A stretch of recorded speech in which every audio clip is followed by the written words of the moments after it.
It is 3:10 o'clock in the afternoon of September 8th, 2022, and Her Majesty Queen Elizabeth II has breathed her last. A somber cloud looms over Balmoral Castle in Scotland and casts a dark shadow upon London and the entire kingdom. The nation mourns. It's as if a piece of our very soul has been torn away. London, the bustling heart of our nation, stands still. Streets that once echoed with life now whisper with sorrow. As a kingdom, we've lost our rock, the steady hand that guided us for decades. The question that lingers in the air like an unspoken prayer is, what next? But as the world watches and the kingdom holds its breath, two cryptic codes come to life, weaving a tale of meticulous planning and tradition. London Bridge is down, and Operation Unicorn. These are not whispered secrets, but signals of an orchestrated ballet that begins the moment a British monarch passes away. From the serene hills of Scotland to the grandeur of Westminster, the clockwork of the monarchy begins to turn, and the nation springs into action. From the announcement to the final resting place, every step is choreographed with precision. But what do these codes mean? Stay tuned for this rather dark journey from Balmoral Castle to King George VI's Memorial Chapel, Her Majesty's final resting place. London Bridge is down. A quintessentially British protocol that originated in the 1960s was meticulously designed to handle the solemn aftermath of the Queen's demise, including conveying the news of her passing, official mourning procedures, and the intricacies of her state funeral. It was in the subsequent numerous revisions over the years that provisions were made for contingency plans for when Her Majesty died in Scotland, which she did. And on that fateful day at Balmoral Castle, in the heart of Scotland, Queen Elizabeth II took her last breath, invoking a lesser-known subsection of the protocol Operation Unicorn. A contingency plan, aptly named, came to life because Her Majesty had bid adieu in Scottish soil. Operation Unicorn unveiled itself, revealing the grand design of ceremonial events in Edinburgh and the logistical marvel of transporting her hallowed remains from Scotland's embrace to London's solemn majesty.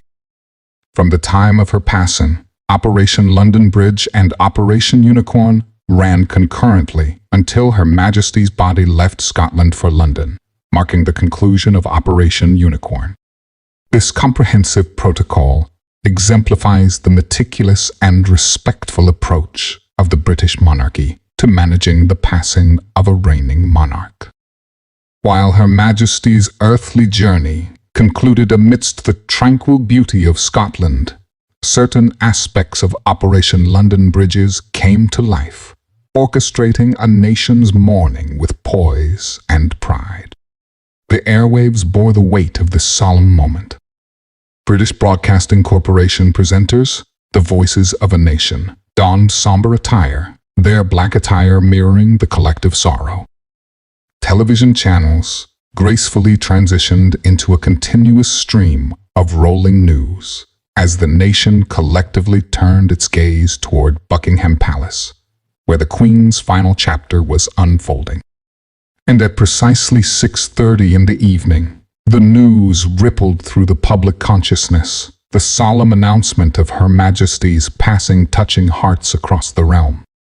The nation's emblematic flags, resplendent at half-mast, whispered their tribute from royal residences, government edifices, and military establishments. A profound hush descended upon the land, a visual testament to the monarch's passing, evoking a sense of reverence that resonated with every flutter. Later, at 7 o'clock, the newly appointed Prime Minister, Liz Truss, assumed her solemn duty. Her voice, laden with the weight of the moment, delivering the news that a generation had known would come but never wished to hear. She announced the end of the Second Elizabethan Age. Queen Elizabeth II was the rock on which modern Britain was built. Today the crown passes, as it has done for more than 1,000 years, to our new monarch, our new head of state, His Majesty, King Charles III. And with the passing of the second Elizabethan age, we usher in a new era in the magnificent history of our great country, exactly as Her Majesty would have wished, by saying the words, "God save the King." On September 9th, the first day of mourning, as the two codes of Operation London Bridge and Operation Unicorn ran their parallel courses, a somber decree emanated from the corridors of power. The government, acknowledging the profound grief that had befallen the nation, declared a period of national mourning, stretching forth, unwavering, until the sun would set on the day of the state funeral. Within the grandeur of Balmoral Castle, in the hushed reverence of the castle's ballroom, the Queen's loyal and devoted staff, bound by years of service and an unwavering sense of duty, gathered to pay their respects. In that poignant moment, they bid farewell to a monarch who had graced their lives and the nation's history with her regal presence. Amidst this collective sorrow, King Charles III, stepping into the role of sovereign and leading the nation through the storm of grief, addressed his beloved subjects in a televised address. His voice, imbued with the weight of the crown and the depth of his loss, paid heartfelt tribute to his darling mama. In those tender words, he acknowledged the great sadness that gripped the hearts of the nation and the sense of loss beyond measure that had descended upon them all. On behalf of all my family, I can only offer the most sincere and heartfelt thanks for your condolences and support. They mean more to me than I can ever possibly express. And to my darling Mama, as you begin your last great journey to join my dear late Papa, I want simply to say this: thank you. Thank you for your love and devotion to our family and to the family of nations you have served so diligently all these years. On a memorable September 10th, and the second day of mourning, history unfolded as a new king ascended to the throne. The Accession Council convened at St. James's Palace, the hallowed residence of the monarch, to formalize Charles's role as the rightful sovereign and announce him as the successor. From the dignified proclamation gallery, a balcony that graces Friary Court at St. James's Palace, the momentous proclamation echoed. As the words resounded through the air, punctuated by the thunderous salutes of cannons, a throng of onlookers gathered below. Amongst them, a crowd of loyal subjects erupted in cheers as David White, the esteemed Garter King of Arms, uttered the official proclamation, marking the beginning of a new era under the reign of King Charles III. As it has pleased Almighty God to call to his mercy our late Sovereign Lady, Queen Elizabeth II, of blessed and glorious memory, by whose decease the crown of the United Kingdom of Great Britain and Northern Ireland is solely and rightfully come to the Prince Charles Philip Arthur George.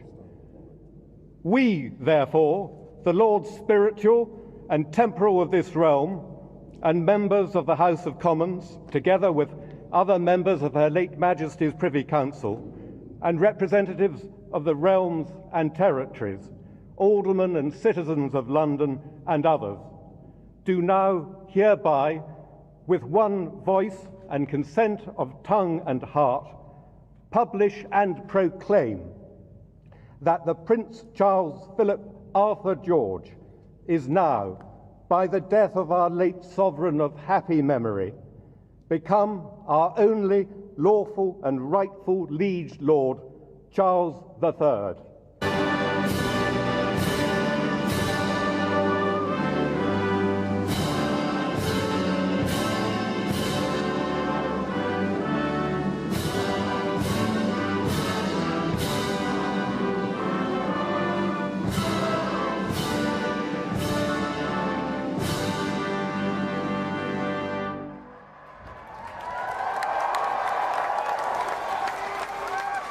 On a somber Sunday, September 11th, and the third day of mourning, Queen Elizabeth II bid her final farewell to Balmoral Castle.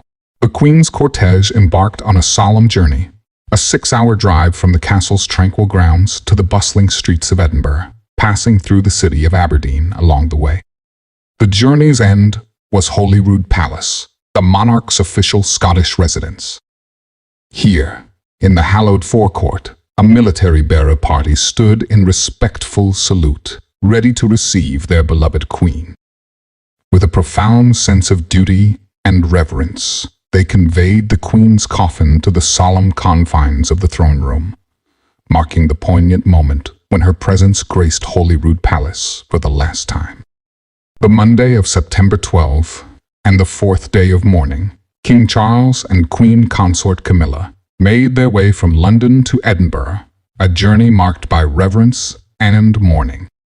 And in the afternoon, a procession commenced, with the Queen's coffin making its solemn way from the Palace of Holyrood House to St. Giles Cathedral along Edinburgh's Royal Mile. King Charles, alongside members of the royal family, walked in respectful procession behind the bier. Inside St. Giles Cathedral, the crown of Scotland was placed gently upon the coffin during a brief service, symbolizing the deep connection between monarch and nation. As the day drew to a close, King Charles and fellow members of the royal family gathered for a solemn vigil, their hearts heavy with grief. The Queen's coffin would remain within the confines of the cathedral for approximately 24 hours, a time of reflection and mourning as the nation paid its final respects. On the 5th day of mourning, September 13th, the final leg of the journey commenced. At 5 o'clock in the evening, heartfelt prayers were offered at St. Giles Cathedral, a sacred moment of reflection before the Queen's final departure. Her Majesty's coffin was then solemnly transported to Edinburgh Airport, accompanied by her daughter, Princess Anne, and the aircraft soared towards London's embrace, marking the end of the Unicorn operation. Upon arrival, the Queen's remains were received with solemnity and reverence, and were conveyed in a state hearse, a symbol of dignity and tradition, to Buckingham Palace. Here, within the ballroom, positioned at the rear of the palace and overlooking the tranquil garden, the Queen's earthly journey reached its culmination. The imperial state crown, a symbol of her reign's majesty, and a wreath of flowers were gently placed upon the coffin by the skilled hands of the crown jeweler, marking the Queen's return to her beloved Buckingham Palace. In afternoon of September 14th, the 6th day of mourning, a procession through London marked a solemn moment in history. The Queen's coffin found its resting place upon a gun carriage, beginning its journey to the Palace of Westminster. In reverent silence, King Charles and fellow members of the royal family walked in procession behind. During this somber passage, minute guns reverberated through Hyde Park, and the iconic Big Ben bell tolled, its chimes echoing the collective sorrow. Arriving at Westminster Hall, the Queen's coffin was placed upon a catafalque, where a brief service, conducted by the Archbishop of Canterbury, took place. Senior members of the royal household and dedicated personnel staff paying their respects. The beginning of the lying in state marked a period of reverence that would endure until the day of the state funeral, with a vigilant watch conducted around the catafalque. The gates were opened to the public, with the government orchestrating an orderly system to accommodate the millions who wished to pay their final respects. On the 7th day of mourning, September 15th, King Charles embarked on a tour of the kingdom, beginning in Wales. His first stop was Llandaff Cathedral, where a solemn service took place, a moment of reflection amidst the nation's mourning. Later in the day, he made his way to the esteemed Welsh Send, the heart of the National Assembly. Here, a motion of condolence resonated with the weight of the moment. At Cardiff Castle, a storied venue steeped in history, the king held audience with the First Minister and presiding officer of the Welsh Assembly, fostering unity in the face of loss. A reception hosted within the castle's grandeur further paid tribute to the Queen's legacy. As the evening drew near, a vigil unfolded. The Queen's 4 children, Charles, Andrew, Anne, and Edward, stood in solemn vigil by her coffin, a family united in grief, a nation united in mourning. On the 16th of September and the 8th day of mourning, King Charles extended his reach to the far corners of the Commonwealth. In the afternoon, he welcomed the esteemed presence of the Governor-Generals and, possibly, the Prime Ministers from the 15 Commonwealth realms where he is head of state. September 17th and the 9th day of mourning, King Charles convened a reception with foreign royals who had journeyed to pay their respects at the funeral. As the evening approached, a solemn reception was planned, where visiting heads of state, prime ministers, and governor-generals gathered in unity to honor the late Queen. Additionally, the Queen's grandchildren stood vigil at Westminster Hall, offering their heartfelt farewell amidst the nation's mourning. On Monday, September 19th, 2022, the day of the Queen's funeral arrived with solemnity. Shops closed, and even the bustling London stock market paused in reverence. At 8 o'clock in the morning, Westminster Hall was cleared, marking the conclusion of the lying in state. Shortly after, a distinguished congregation, including world leaders, gathered at Westminster Abbey. At 10:45 o'clock, the Queen's coffin was placed on a stately gun carriage, commencing its solemn journey from the Palace of Westminster to Westminster Abbey. As the clock struck 11 o'clock, the nation fell into profound silence, and the state funeral unfolded, honoring a reign of indelible significance. Following the service, an unprecedented funeral cortege departed from the Abbey, possibly the grandest military procession in Britain's history. Queen's coffin was transferred to a vehicle, beginning its journey to Windsor. Windsor, the oldest and largest inhabited castle in the world, stood ready. The coffin was conveyed to St. George's Chapel, where the committal service took place. As night descended, the Queen's coffin found its resting place in the royal vault, alongside her parents and sister, in the King George VI Memorial Chapel. Prince Philip, her husband of 73 years, joined her, uniting in eternal rest. In this profound moment, the nation bade farewell to a beloved monarch, her reign etched in history, her memory forever cherished.